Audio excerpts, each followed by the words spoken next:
Salut à tous, c'est Pixeye, on se retrouve pour cette critique retour gagnant qui va porter sur le film En Avant. Et c'est le retour des critiques, voilà, comme je vous l'avais dit, pendant ce confinement je vais essayer de vous refaire un petit peu plus de vidéos. Et donc voilà, on va commencer par En Avant, qui malheureusement n'est plus joué au cinéma, mais qui est sorti le 4 mars en France, réalisé par Dan Scanlon. Et c'est le dernier Disney Pixar qui vient donc de sortir et sera bientôt disponible du coup sur Disney+, à cause justement du confinement, à cause de sa sortie qui a été très impactée par les événements du coronavirus. On va commencer par une partie non spoiler. Avant toute chose aussi, j'aimerais vous dire que à cause du confinement, donc je vais vous refaire quelques vidéos déjà d'une, ça j'en ai parlé, et je vais vous parler un petit peu plus de ce qui sort sur Disney+, vu que j'ai la chance, grâce à mon pote Thomas, d'avoir pu la voir un petit peu en avant-première, grâce à certainement un VPN, je sais pas, un compte américain, quelque chose comme ça. Bon, il va falloir encore s'armer un peu de patience pour les Français, pas avant le 7 avril je crois, un truc comme ça. C'est dégueulasse, je trouve ça vraiment pas terrible, vu les conditions de l'avoir retardé, c'est pas top du tout. Et voilà, mais je vais vous parler donc de La Belle et le Clochard que j'ai vu, j'en ferai une autre critique, et puis il y aura également la vidéo, comme je vous l'ai dit, sur l'analyse complète de la franchise Reine des Neiges par rapport à Disney et par rapport à ce qu'elle m'inspire, parce que j'ai envie de vous en parler un petit peu, pendant que j'ai le temps de faire tout ça. Mais on va parler de En Avant. En Avant, sans spoiler, donc c'est un film Pixar, je vais vous donner d'abord le synopsis, mais vraiment le plus brièvement possible, parce que même si on part sur l'enjeu, c'est un peu du spoil. On est dans un monde moderne, peuplé de créatures d'heroic fantasy, qui avant étaient baignées dans les légendes ancestrales de la magie, des contes, des légendes, et qui avec le temps, comme nous en fait, ont fini par développer davantage de technologie et puis de confort, plutôt que d'utiliser la magie qui était compliquée et un peu dangereuse aussi, et qui était maniée par beaucoup moins de gens que la technologie. Et maintenant ils vivent avec des avions, avec des fours micro-ondes, avec une télé, tout ça, et ils s'embêtent plus et n'ont plus aucune connaissance de la magie.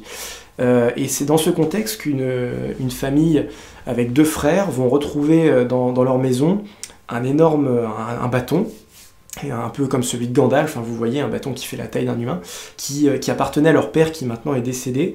Et ils vont donc redécouvrir la magie, et grâce à un sortilège, ils vont être menés à partir sur une aventure, sur une quête, loin de chez eux, dans un road movie en fait. J'ai trouvé le film correct, mais sans plus, quoi. Je trouve que le film a pas mal de défauts en soi.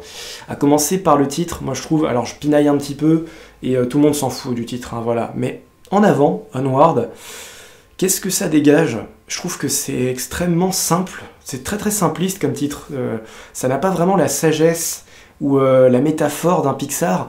Remarquez, il y a des titres très très simples chez Pixar, mais qui avaient quand même un énorme sens et qui décrivaient quelque chose de particulièrement fort dans le film. Je pense à Là-haut par exemple. Voilà, En Avant, qu'est-ce que ça dégage? Qu'est-ce qui fait la particularité de ce film dans ce titre? Je vois pas très bien. Et c'est un peu dommage de commencer par ça, mais c'est mon avis, et voilà, comme personne n'en parlait, moi je voulais juste vous le dire. Maintenant, le film en lui-même, il est bien, les personnages sont sympathiques, je trouve que le concept est extrêmement pixarien, et ça on le ressent. Malheureusement, c'est pas desservi par un scénario qui va apporter, qui va amener beaucoup de choses, et voilà, je trouve que le concept est très très vite remis de côté, un peu remisé au placard, pour développer du personnage, pour développer de l'aventure, mais pas non plus très correctement, et pour développer du gag. Mais je pensais vraiment qu'on allait pouvoir plus aborder cet aspect de passé, de contes et légendes. Je me suis revu Vaiana il y a pas longtemps, et Vaiana, qui n'est pas du tout, enfin un petit peu dans le même trip des légendes aussi, voilà, des monstres et tout ça. Il y a beaucoup de films Disney comme ça qui ont beaucoup plus su se servir justement du passé, de tout ce qu'il y avait, et comment écrire le passé au présent, dans une certaine façon. Je trouve que En Avant n'a pas tellement réussi ce concept-là, et je vous en parlerai un peu plus en partie spoiler par rapport à ce qui m'a déplu, par rapport aux choses qu'on découvre très très vite dans le film et s'arrête un peu soudainement, qui font que voilà, la note en conséquence que je lui donne va s'abaisser. Fabien n'a pas vraiment aimé non plus le film, hein, il l'a trouvé assez inintéressant. Je pense qu'il est pas raté, mais c'est un peu un coup d'épée dans l'eau, quoi, tout simplement. En plus, il est sorti au mauvais moment avec le coronavirus. J'ai pas regardé les chiffres du film, mais ça a dû jouer forcément. Et maintenant, il se retrouve sur Disney+. Bon, c'est pour sauver les meubles, mais malheureusement, on sait déjà d'avance qu'En Avant n'aura pas été un film qui aura qui aura su donner beaucoup d'élan à Disney, mais ce n'est pas seulement... voilà, c'est avant tout de la faute aux conditions présentes, et pas du tout au film. Mais j'ai trouvé que c'était très cousu de fil blanc aussi, vraiment le scénario va pas aller très très loin, tous les enjeux sont très très vite révélés, je vais en reparler après, mais c'est un souci en fait, après une demi-heure de film, il y a vraiment plus grand chose à découvrir, et on est vraiment laissé en stand-by sur de l'aventure, mais très très vite convenue, qui va pas vraiment être impressionnante, qui est très classique, et même le final pour moi, certains diront que c'est assez touchant, il y a pas mal de choses qui vont être portées sur l'émotion, mais c'est trop facile, je trouve, de faire comme ça. C'est trop facile dans le sens où il n'y a pas de rebondissement, il n'y a pas de surprise. Au fur et à mesure du film, plus t'avances, plus tu dis « Ok, ça va se passer comme ça. Ok, j'avais raison. D'accord. » Enfin, il n'y a vraiment pas ce moment où, purée, il s'est passé un truc en mode « Ah, je m'y attendais pas, quoi. » Et c'est vraiment ça qui fait que le scénario est simpliste au possible, aussi simpliste que le titre.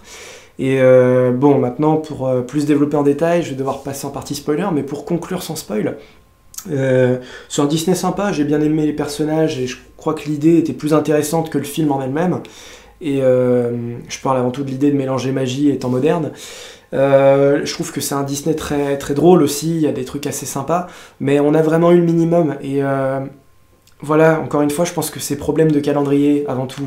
Et c'est peut-être un petit peu bien fait pour Disney, si j'ose dire, que les choses se retournent un peu contre en ce moment. Ils sont obligés de reporter Mulan, ils sont obligés de reporter Black Widow, ils ont été obligés de sortir sur Disney Plus en urgence, en avant. Ça prouve bien que leur calendrier est trop chargé, qu'ils ont du mal à le tenir. Artemis Fowl a encore été reporté. Donc Artemis Fowl, c'est un film qui doit sortir depuis plus d'1 an maintenant, qui a été reporté à cause de Toy Story 4 et tout. Et on voit que l'avalanche de projets est plus que jamais, mais énorme, et ça continue, et plus je le dénonce, plus j'ai l'impression que c'est ouf, c'est grand, c'est... Alors je crois qu'avec Disney+, ils arrivent un peu à désengorger, parce que imaginez s'il avait encore fallu sortir La Belle et le Clochard sur les écrans de cinéma, on s'en serait pas sorti.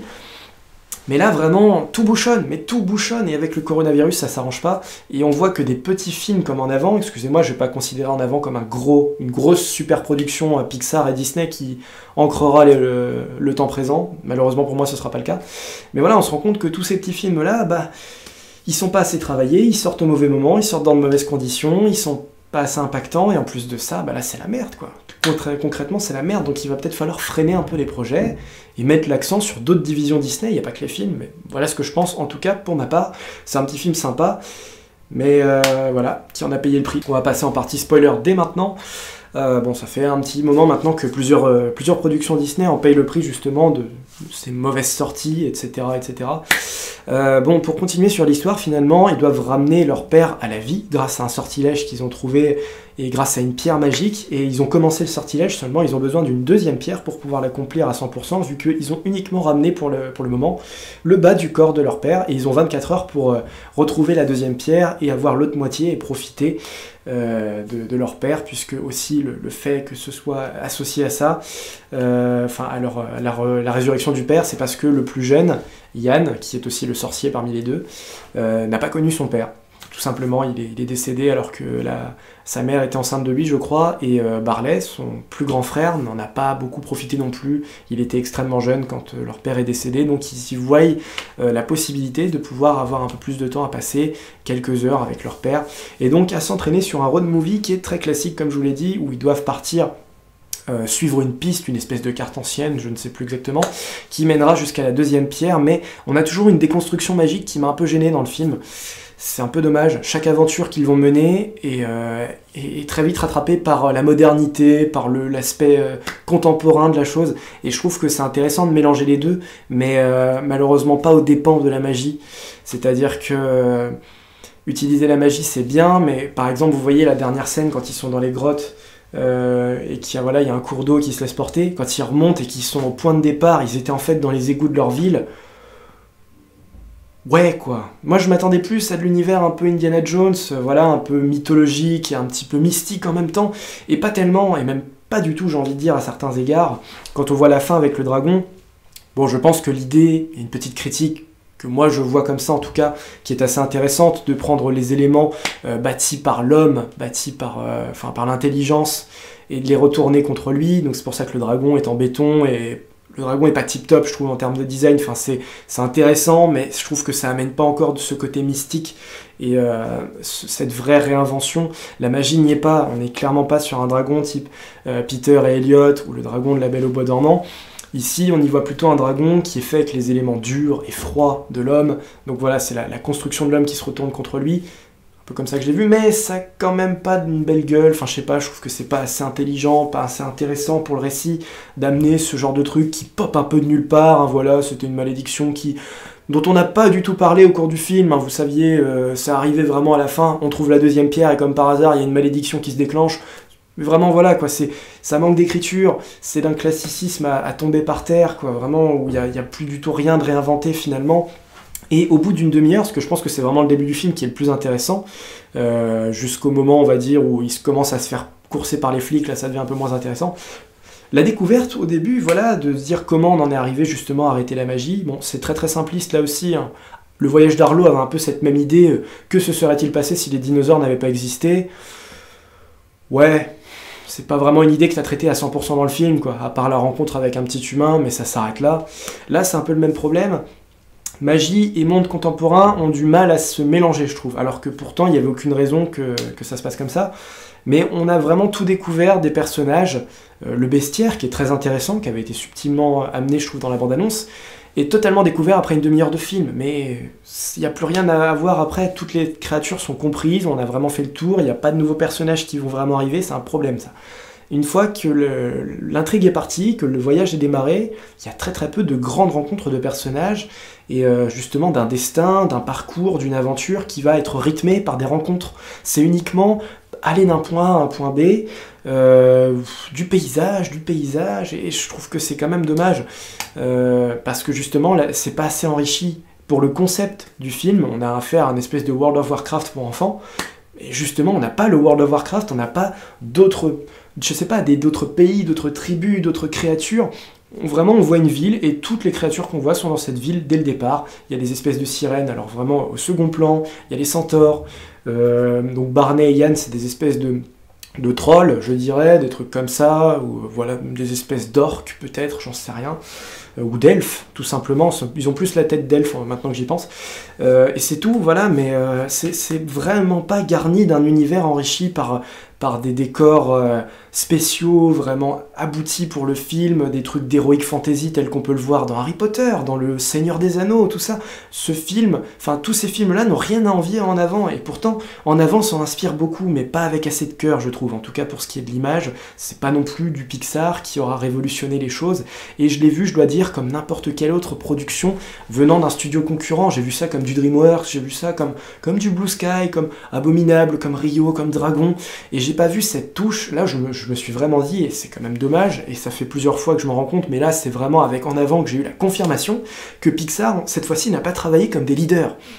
Ils n'ont pas donné leur lettre de noblesse sur ce film, ils n'ont pas fait en sorte de garder le leadership et d'avoir la démarcation du concurrent qu'ils détiennent depuis maintenant longtemps, avec les films des années 2000 comme Monstres et compagnie, comme voilà, je vous les cite plus, Wall-E, tout ça, ils montraient que waouh, tu dis putain, Pixar, c'est impossible de faire mieux, c'était vraiment le top. Là, on est plutôt redescendu au level de la concurrence, et merde quoi, n'importe quel autre studio aurait pu faire pareil, je pense, voire même mieux. Je le maintiens, quoi. Quand tu vois que Sony Pictures est capable de faire Spider-Man Into the Spider-Verse, que moi j'aime pas du tout pour ma part, mais vu comment le film a eu du succès, tu te dis que ouais, cette année-là, Disney n'avait pas le monopole du dessin animé. Ça fait réfléchir. Au niveau du personnage du père, je trouvais que ça a mené des bons gags, notamment sur le fait qu'ils doivent le remplacer le haut du corps par un mannequin avec une capuche. Dans les scènes en voiture, ça a amené des trucs sympas pour que les flics ne reconnaissent pas que voilà, c'est seulement la moitié du corps, parce que les flics n'ont aucune connaissance de la magie, hein, c'est vraiment du passé. Il y a vraiment des idées assez intéressantes, je pense que pour les enfants, ça matche bien. Alors après, j'ai pas vu beaucoup de réactions non plus dans la salle, vu que c'était très peu de temps avant le confinement, il n'y avait pas grand monde. D'habitude, j'aime bien être attentif à ça. Je pense pas que... En tout cas, il y a eu vraiment peu de monde, donc je vais vous dire, nous, la réaction, c'était moyen, mais peut-être que pour d'autres personnes, ça a été plus intéressant, peut-être, voilà, je ne sais pas. Vous aurez bientôt l'occasion de le voir sur Disney+, en tout cas, pour ceux qui le veulent. Donc voilà, ça peut être sympa de vous faire une idée là-dessus. Moi, j'ai trouvé que le film était extrêmement moyen, ça vaut un 6 sur 10 si je suis assez gentil. C'est malheureusement pas ça, je pense, qui me marquera le plus cette année. Maintenant, il y a un deuxième Pixar, je me demande si c'est peut-être pas sur celui-là qu'on va plus mettre l'accent. Ça s'appelle Souls, les âmes. Donc ça doit sortir plus tard dans l'année, cet été, je crois. Enfin, si tout se passe bien, après, à voir comment ils regoupillent du coup leur calendrier. On verra ce que ça donnera. Voilà. C'est à peu près tout. On va s'en tenir à ça, c'est déjà bien.